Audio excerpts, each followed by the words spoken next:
Ayan na yung finished product po natin. O, yan. Nakakapag-washing siya kahit walang pressure ang aming gripo. Yan.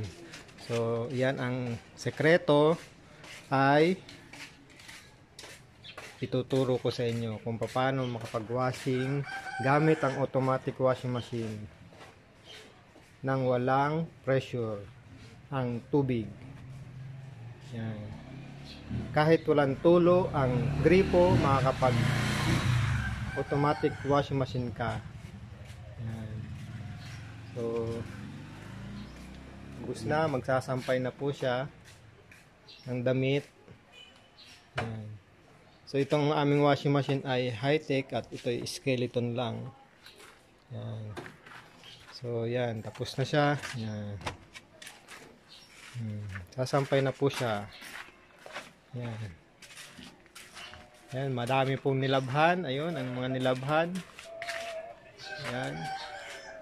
Yan. Magandang buhay mga ka-jack of all trades. So, matagal na panahon din tayong hindi nakapag-upload ng ating video. Ngayon, ay ituturo ko sa inyo yung automatic washing machine hack. So, ito yung kahit nasa probinsya ka, walang pressure yung tubig. Yung gripo nyo, walang pressure. Or walang tulo yung gripo nyo. Pero as long as makakapag-ipon kayo ng tubig, pwede nyo magamit yung inyong automatic washing machine kahit nasa probinsya ka. So, tingnan po natin yung washing machine. So, ito yung washing machine natin. I-demo natin. Ito yung ating lumang washing machine na ito'y binili ko lang sa scrapan. So, binili ko siya na 500 pesos. Pero gumagana ito yung ating board. At ang sira lang niya ay yung kanyang chassis, yung kanyang casing. So, makikita nyo, skeleton to. Yan, skeleton siya. Kitang-kita nyo nakagad yung drum.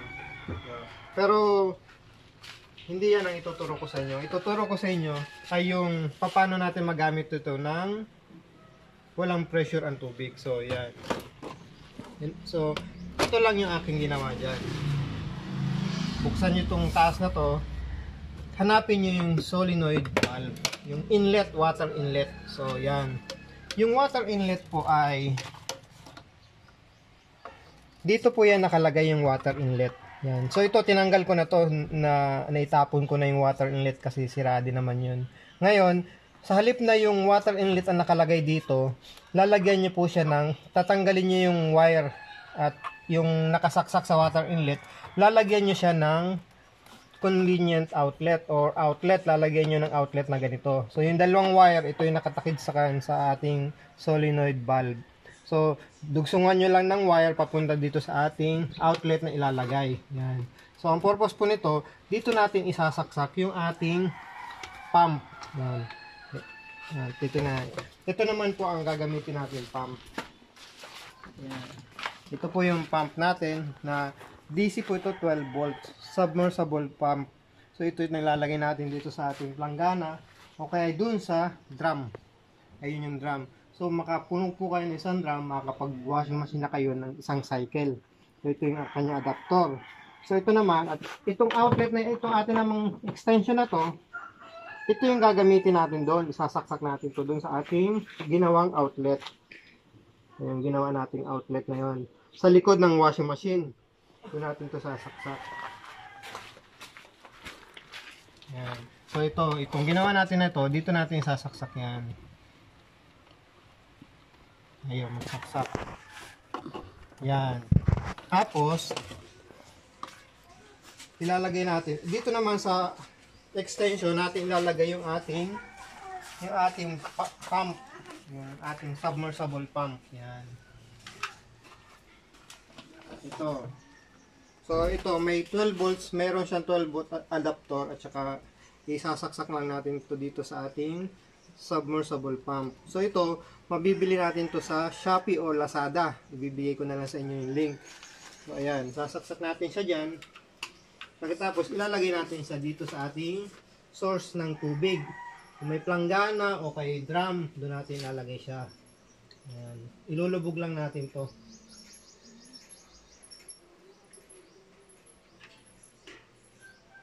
Ito sa likod. Ayan. Tingnan natin itong wire. yung ating babain natin para hindi mabasa. Ilalagay natin siya dito, yan. Tapos yung hose,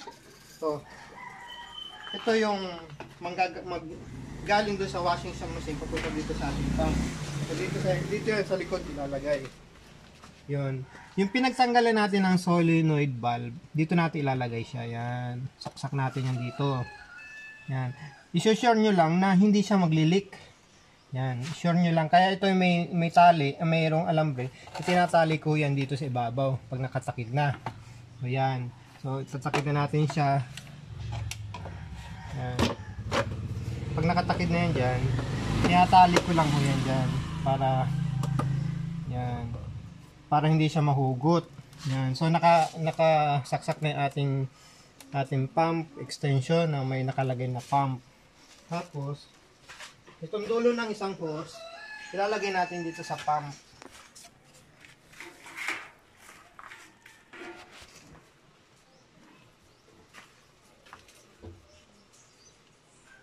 So, dito natin ilalagay sa pump. Yan.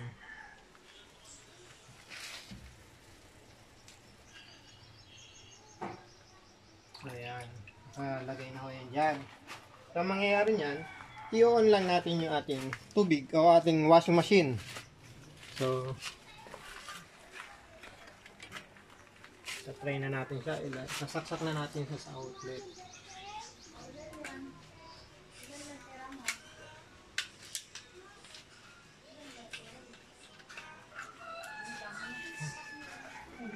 Tapos ngayon, operate na natin siya. I-on natin siya. On. Ayun.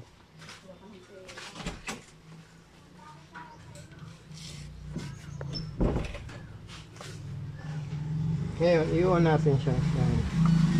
Yan. Normal na gamit lang natin. So, ito, automatic washing machine, makakapag-select ka ng tubig kung mataas o mababa lang. So, depende sa tubig na available mo. Kung pwede, kung mababa lang, ilagay mo sa low. Pagkatapos, pwede mo nang i-start. Pwede namang washing lang, pwedeng dry, spin lang, at kagayon. Pero ngayon, pag automatic ka, ilalagay mo lang sa mababa.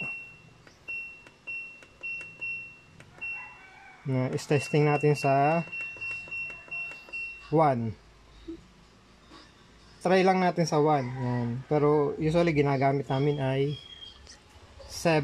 Yan. Ito kasi malaki to. Yung 9 kilos kasi ito. Kaya malaki ang tubig na kailangan niya. Yan. Tapos i-start natin. Yan. Ngayon, automatic yan. Maglalabas ng tubig yan. Ayan, makikita nyo, ayan, lumalabas na yung tubig niya. So walang pressure yung ating gripo at walang tulo yung gripo natin. Saan ang gagaling yung tubig natin? Doon sa ating planggana, O kaya na, pagka kulang kanina sa planggana na yan, dapat ilalagay natin yung sa drum. So ginagay ko lang dito para pang-demo. Ayan. Ganun po ang setup natin yan. So ngayon, magagamit na natin ang washing machine natin nang walang pressure. So ganun lang po kasimple. At makakapag-washing machine po kayo, makagamit kayo ng automatic washing machine nang walang pressure ang tubig. So yan. Kung kayo may nanay nyo nasa probinsya, yung mga kapatid nyo, ayaw nyo nahihirapan, pwede nyo set upan ng ganito na tanggalin nyo yung solenoid valve, lagyan nyo ng outlet, tapos isaksak nyo yung pump. Bibili lang kayo ng pump na ganun. At ilalagay ko naman sa description yung ating yan, kung saan mabibili yung ating pump. Yan. So, yan lang po at hihintayin na lang natin siya mag-wash. Yan.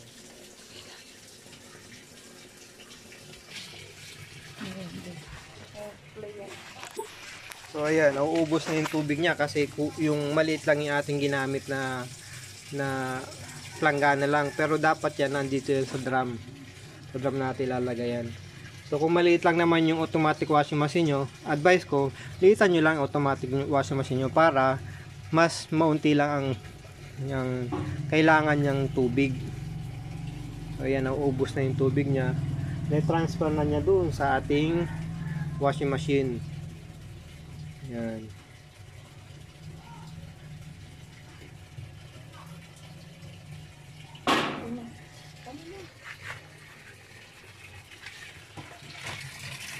Yan na. So marami na siyang tubig.